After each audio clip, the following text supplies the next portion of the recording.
주님께서 여러분과 함께 마태오가 전한 거룩한 복음입니다. 주님 영광 받으소서.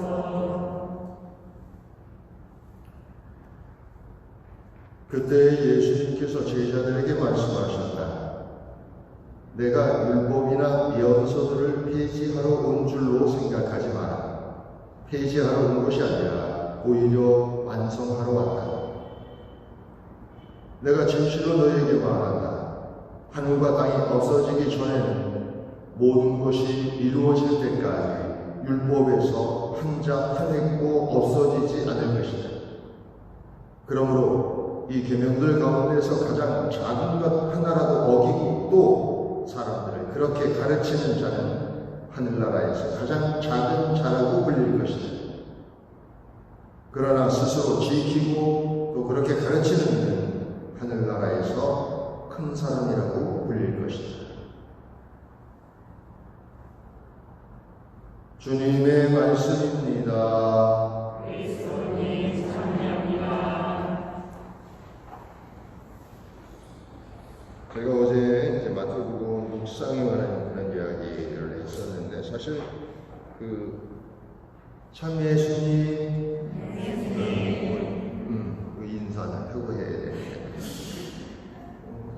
묵상을 하는 데 있어서 이제 여러 가지 우리가 이제 소재, 주제를 가질 수 있어요. 그러니까 뭐 예를 들면 뭐 예수님의 뭐 사랑이라든가, 또 예수님 연민이라든가, 아니면 그 무엇이 됐든 상관이 없는데, 이제 중요한 건 뭐냐면, 우리가 이제 성경을 이렇게 읽다 보면 때때로 이제 이해 안 되는 부분도 있고 어려운 부분도 있고 무슨 말인지 못 알아듣는 부분도 있습니다만, 제일 먼저 던져야 할 질문은 그래서 어쨌다는 거예요. 그러니까 이게 완전히 나와 동떨어진 이야기라고 한다면 그것은 결코 묵상의 주제나 대상이 될 수 없어요. 나하고 어떤 일정한 관계가 있기 때문에 그것을 통해서 내가 이렇게 성장할 수 있는 기회를 이렇게 갖게 되는 거죠. 오늘 복음은 이제 5장에 나오는 5장, 이제 마태복음 5장은 이제 쭉 5, 6, 7장은 이제 주로 말씀들이 쭉 이렇게 나오는 예수님의 치유 이야기를 또 따로 이렇게 묶어서 이렇게 이제 마태복음을 전하고 있는데, 이제 오늘 들은 거 다음에 이제 아마도 내일은 바르나바 축일이니까 아니더라도 이제 계속 이제 그 5장 옛사람은 이렇게 말했다. 기억나시죠? 안 나도 좀 나는 척하면 안 될까?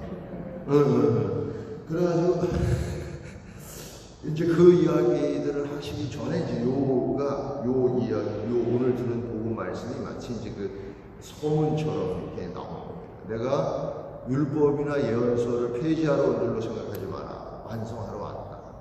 근데 사실 이제 폐지할 수 없는 거죠. 근데 이제 우선은 우리가 이제 한 가지 생각해 볼 수 있는 것이, 율법이나 혹은 예언서, 그러면 뭔가 좀 무거운 느낌이 들고 좀 어려운 느낌이 들고 지켜야 하는 어떤 부담감 같은 것들을 먼저 생각하게 되는데, 사실은 율법이라고 말하고 또 예언서라고 말하고 그런다고 하더라도 실제로 가르치고 있는 것은 하느님의 말씀입니다. 그러니까 우리가 하느님의 말씀을 회개할 수는 없죠. 그러니까 예수님이 오셔서 이제 뭐 옛사람은 말했다, 살인하지 마라. 그런데 나는 말한다. 살인하는 것뿐만 아니라 내 이웃에게 심지어는 야 멍충아 바보야 이렇게 욕해서도 안 된다는 거예요. 그러니까 더 깊이, 더 심오하게 우리가 하나님의 말씀들을 이해하고 그것을 실행에 옮기도록 노력하는 것이 필요하다는 뜻입니다. 예를 들자면, 과거에는 단순했던 것들이 지금은 굉장히 복잡할 수 있어요.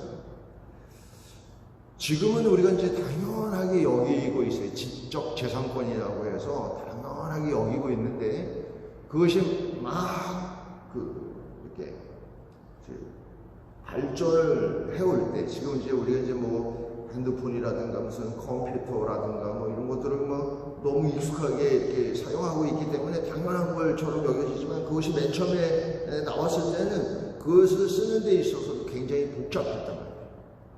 예를 들면 남의 물건을 훔치지 마라. 그러면 여러분들은 안 훔치면 되잖아요. 그죠? 훔쳤어? 안 훔쳤어요. 그런데 실제로는 훔치고 살 수도 있다는 거예요. 제가 이제 한 25년 전에 이제 고해에서 봉사를 주는데 초등학생 애가 이렇게 불법으로 이렇게 뭔가를 이렇게 다운받아서 쓰고 있습니다. 이런 고해를 하는 거예요. 그러니까 나는 이게 뭔 말인지, 그 당시에는 뭔 말인지를 모르니까 이게 죄인가? 이런 생각이 들고, 그런데 제가 왜 이 이야기를 하냐면 4,000년, 5,000년 전, 그리고 2,000년 전, 그리고 오늘, 그리고 앞으로 2,000년 후에는 같은 거라고 하더라도 다르게 해석될 수 있다는 뜻이에요.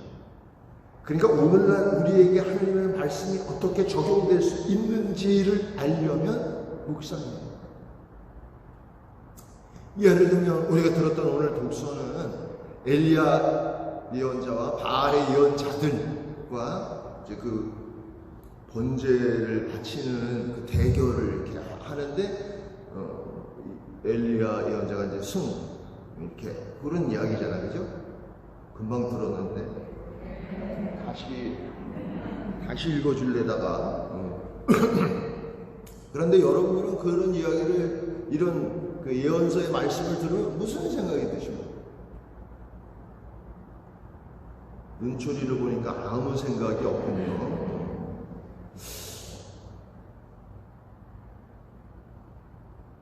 엘리야가 하나님께 기도를 하자마자 하늘에서 불을 내려서 그 젖은 장작을 말리고 거기에 불을 붙여서 번제를 받으셨다. 그래서 모든 백성이 주님이야말로 하느님이시다 이렇게 했다. 어떻게 생각하세요? 꼭 그렇게까지 해야 되나? 여러분들도 그러길 바라나요?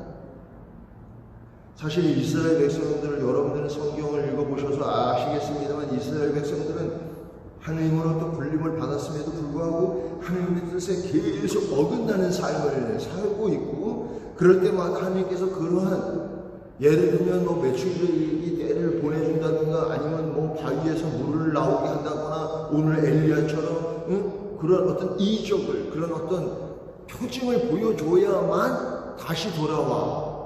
여러분들도 그렇습니까? 혹시 우리 자신도 그런 거 아닌가요? 특별한 무엇인가 하나님께서 우리에게 이렇게 준비해 주시기를 바라는 것은 아주 어린 신앙인이죠. 2000년 전 혹은 4000년 전에 했던 사람들을 그대로 우리가 하고 있는 거예요. 그러면 안 돼요. 우리는 말씀만으로도 충분하고 이 말씀들이 우리 안에 그래서 새로운 세상을 새로운 하늘과 땅 이사야에는 그런 말이 나오는데 그걸 그냥 한자어로 하면 신천지거든요.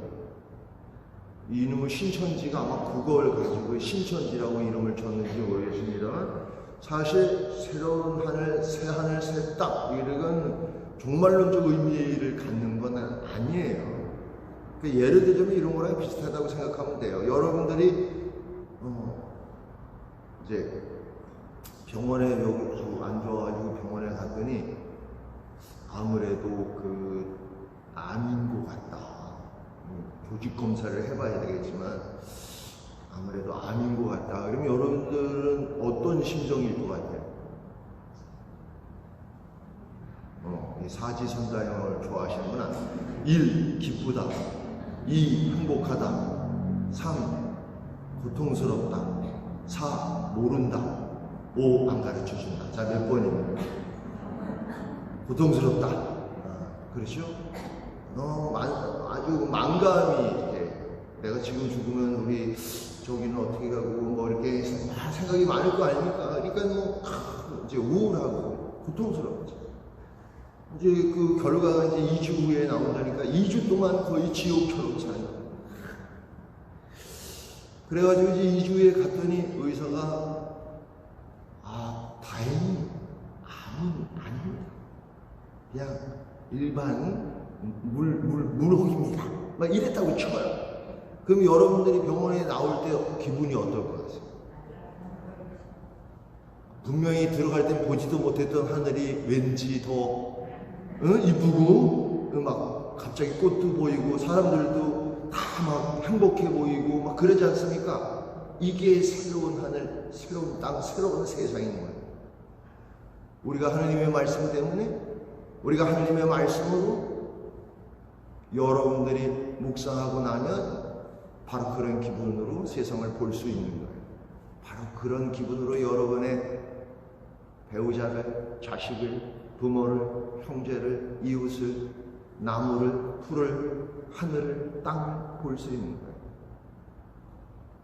오늘 예수님께서 우리에게 일러주시는 대로 우리는 더욱 깊이 하나님 말씀에 들어가서 하나님께서 우리에게 약속하신 모든 것들이 완성될 수 있도록 노력합시다.